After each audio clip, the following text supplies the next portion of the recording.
Alors, est-ce que c'est le vert ou le bleu qui est dans ma colorimétrie? Il y a deux manières d'observer. Soit, premièrement, on va se concentrer sur un seul élément, ici par exemple ma mâchoire. Sur le bleu, on voit que les ombres et les plis sont assez foncés. On voit aussi qu'il y a pas mal de rose au niveau de ma bouche, avec quelques petites imperfections qui apparaissent.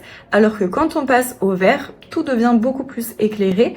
Et on voit aussi que les imperfections, vu qu'elles n'ont pas cette lumière bleue qui les rend assez roses, assez violettes, elles arrivent à plus facilement se fondre dans mon teint. Et du coup, le tout est beaucoup plus harmonieux, on arrive moins à les dissocier. La deuxième manière d'observer, c'est de regarder le tout.